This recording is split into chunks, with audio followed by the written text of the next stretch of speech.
Alright, so now we're on the shop update side of things after Driftoberfest. Anyhow, so this car, since I just love this S13 so much, I put random KA in it. It's actually an S14K and S14 tranny. Ethan with that white S14 that's all crazy. This is actually the motor out of his car when he initially got it. He was kind of parting it out and doing all that stuff. I picked that up from him. Random radiator, random fan, random intake.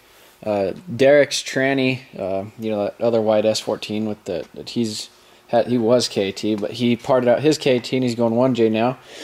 So his tranny, my wiring harness, and it's kind of been a pain in the butt putting this thing back together, just with so much random crap, because it's not like you could just do it in a night, because you do one thing for 20 minutes and then you're like, oh crap, now I need something else. So yeah, so I've been messing with that. I've been growing a stupid beard, not a beard, a mustache, growing that thing out. But yeah, so there's like probably 10 KA or 10 240s right here. Oh, and then I got another one of my buddies' clutch and flywheel and all that other stuff, and I had to buy some other random crap, and it's just been like a stupid little process trying to get this thing, back to a KA, kind of like a stockish KA. Oh, and I robbed the distributor and the ECU out of the Integra car, and I ended up ordering some other stuff off eBay.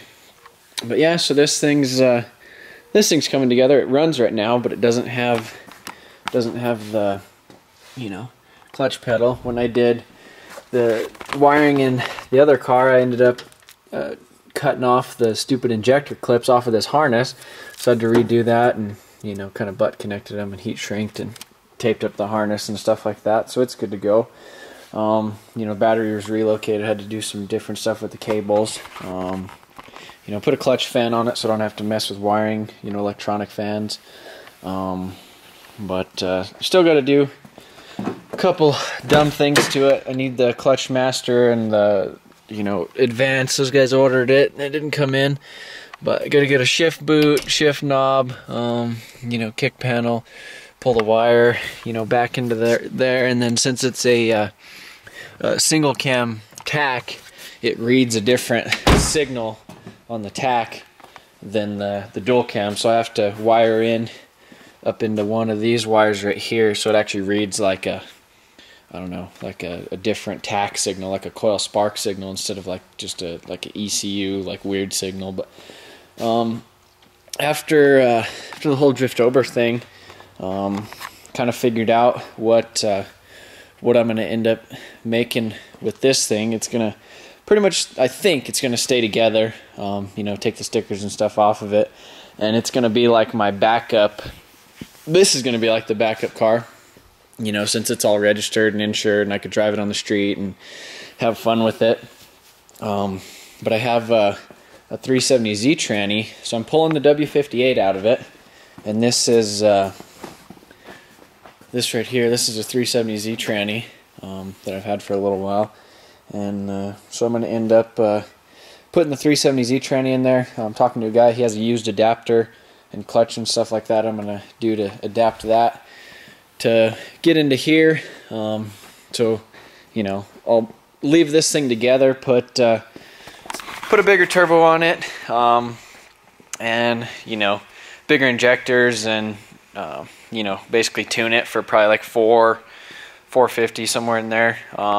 Basically just kind of keep it a reliable-ish 1J, so I have the fun car for the street and dicking around with. Anyhow, this car, the one I did a cage in a little while ago, that's just pretty much been a shelf for a little while here in the shop, with some poopy forelug and the whole front end and stuff of it's cut off, and I was gonna do tube front. I already had those kind of ready to go, and then since David moved out or whatever, he took his bender and all that stuff, so I'd been kind of looking around for my own bender. But this is gonna be probably I don't know, haven't decided yet. I was thinking turbo 6 liter, turbo truck motor. Maybe do something with the rear mount radiator, rear mount turbo, something like that to kind of distribute the weight a little bit, because to offset the cast iron block in the front. But the door panels and everything are all cut out of it. There's the cage there. There's the no door panel, so the doors are really light. Probably do Lexan windows and stuff in it, so it's super light. And then I guess offset that with the cast iron block and turbo setup. But that's kind of my idea right now. So turbo LS and then the turbo JZ, both, this one probably 450, 450 like I said, and then this one will be I don't know, 6, somewhere in there, and be able to turn it down and up and all that stuff, have a nice boost controller and stuff on it, so I could kind of pick the setting that I want at the time. So that's what I kind of liked about the nitrous, is depending on who I was going up against at the time, or whatever, how the track was, I could basically add power or not by turning on the bottle and purging it real quick, an extra 60 some horse. And so really like the way turbo V8s sound. It just sounds like they're not trying, I mean, you get the they just sound so smooth when they're out there on the track, and you get the wheel speed up, and you have the excitement of a turbo, you have the turbo sounds. I thought it'd be really cool to put a really quiet exhaust on it, so the only thing you could hear is just the turbo. So that'd be cool. So that's kind of my plans. Try to kind of do like a cheap-ish, like I said, truck motor setup. Mine's a Gen 4, the one that I pulled out of here. So that's actually the better one. It has better rods and pistons and stuff like that from the factory, and just kind of go through it, make sure it's good. New bearings and stuff like that, since it looked like it had some dirt that ran through it. But yeah, do that. And that, I think, is my build season plans. So whatever, I guess let me know what you guys think about that too. Or I might do, a turbo LS1 and just maybe do like a forged, rotating assembly. Don't necessarily need the crank, for, over 600, but, if I was planning on pushing it further, but, so I could do, that, keep it aluminum, keep this guy right here all aluminum, with the turbo setup and stuff, and try to get it as efficient as I can, and so it's not really stressing it, and figure out something with a tranny. I haven't had any actual issues with this T56 right here. I've had really good luck with that competition clutch. You could see some of the oil still in the bell housing from when it caught on fire in Texas. It was pushing oil out of the rear main seal. But yeah, so that's kind of that whole situation. I think, at least, So I was pretty much going to do, a WiseFab-ish type setup on here. There's this other company that makes something that's, I think, better than WiseFab. Anyhow, basically just leave this car together, because it's together, and I was going to change absolutely everything anyway and take it all apart when I have this one, which it's already taken apart.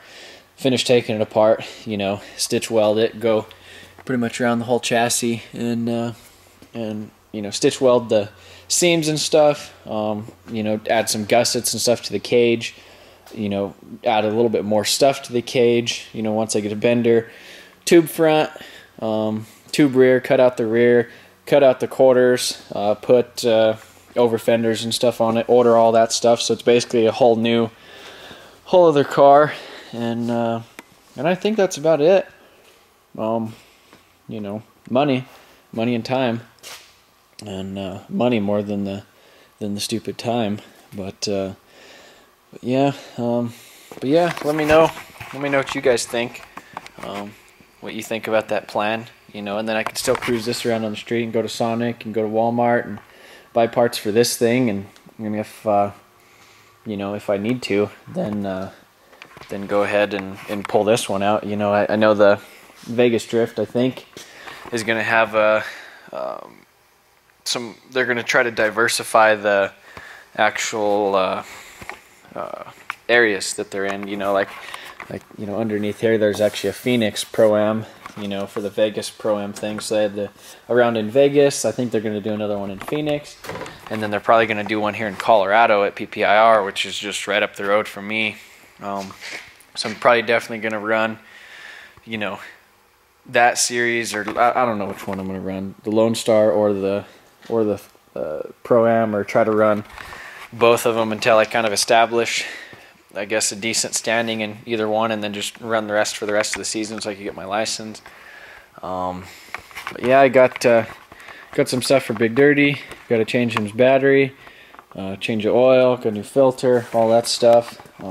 Doesn't want to start in the damn mornings after I let it sit. So batteries are going, which I've had that truck for probably 5 years now, and so same battery. You know, I replaced one in it, and so same other battery, so replace this one.